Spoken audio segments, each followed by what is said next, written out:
और अगर राम जन्मभूमि के लिए कुछ कर दिया जा सकता है, 500 वर्षों के बाद राम जन्मभूमि वापस ली जा सकती है, कोई कारण नहीं कि हम सिंधु वापस न लें।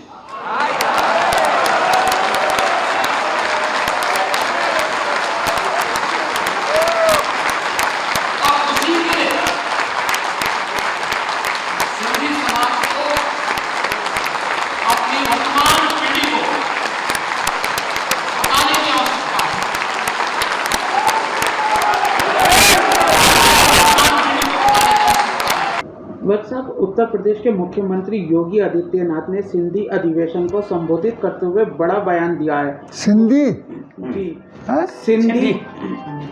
सिंधी अधिवेशन को संबोधित करते हुए बड़ा बयान दिया है। मुख्यमंत्री योगी आदित्यनाथ ने कहा है कि अगर 500 साल बाद राम जन्मभूमि की जमीन वापस ली जा सकती है तो सिंधु भी वापस ले सकते हैं। इस पर आपका क्या कहना है? 500 साल बाद किसकी जमीन राम जन्मभूमि वापस ली जा सकती है तो राम जन्मभूमि अरे भाई, वही आदित्यनाथ तो नजूमी है भैया, वो तो नजूमी है, वो बहुत ऊपर की और नीचे की सारी बातें करते हैं वो। लेकिन जहाँ तक देखिए राम जन्मभूमि का ताल्लुक़ है, उसमें इंसाफ नहीं हुआ, उसमें नाइंसाफ़ी हुई है और आईन और कानून के ख़िलाफ़ हुआ वो। चाहे आप आज उसको राम मंदिर बना लें, कुछ भी बना लें, लेकिन तारीख़ माफ़ नहीं करेगी।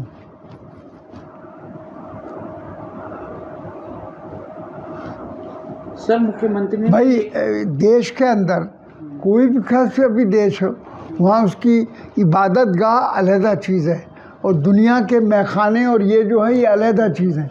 इबादत गाह ऐसी चीज़ है वो किसी भी यानी मतलब ये धर्म की हो, उसमें कोई दखल देना या उसमें छेड़छाड़ करना मुनासिब नहीं होता है और ना हम करते हैं, ना इस्लाम इस बात को इजाज़त देता है।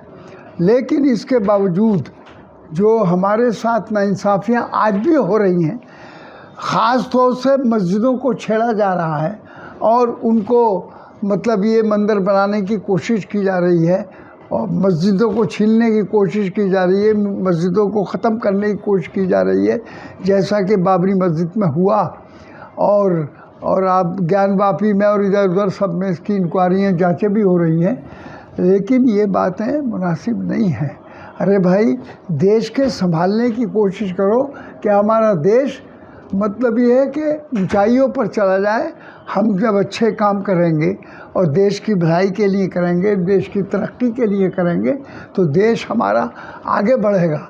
और आपस में हम नफ़रत पैदा करेंगे, एक दिलों से दिलों को जोड़ने की बजाय तोड़ेंगे, तो इससे मुल्क टूटेगा। जी हाँ, मुल्क का तरक्की रुक जाएगी।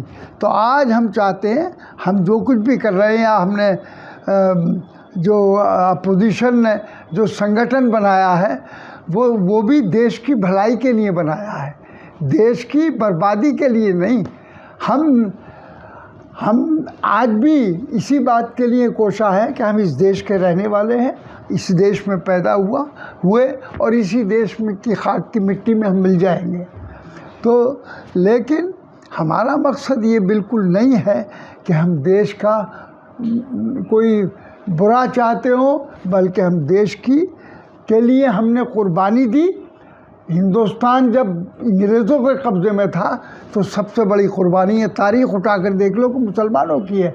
मुसलमानों ने जेलें भरी, सीने पे गोलियां खाई, जलियांवाला वाले बाग हो या और कहीं हो, और अपनी हर कुर्बानी उसके लिए दी। फांसी के फंदे को भी चूमा, उस पर भी सैकड़ों लटक गए और उल्मा तक को फांसी लगाई गई।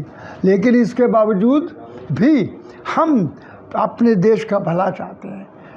ये देश के अंदर नाइंसाफ़ी जो कोई भी करेगा, बहरहाल उसको कुदरत माफ़ नहीं करेगी। सर, मुख्यमंत्री ने यह भी कहा है कि एक व्यक्ति की वजह से देश का विभाजन से गुजरना पड़ा है और बंटवारे की वजह से ही लाखों लोगों के कत्लेआम हुए। उसमें आपका क्या कहना है? अरे भाई, वो तो हम तो नहीं चाहते थे। जो लोग इस देश में रह गए वो कब चाहते थे बंटवारा हो? हम तो बंटवारे के ख़िलाफ़ थे। जी। लेकिन अब फिर भी इसके बावजूद भी जो लोग बंटवारे के हक़ में थे या जिन लीडरों ने बंटवारा किया, अब उसका तो वो जाने, उन्होंने अलहदा मुल्क बना लिया। लेकिन जो लोग नहीं चाहते थे वो इस मुल्क के अंदर अब भी कुर्बानी दे रहे हैं, कुर्बानी देते रहेंगे और हम अपने देश को ऊंचाइयों पर ले जाने की कोशिश करेंगे।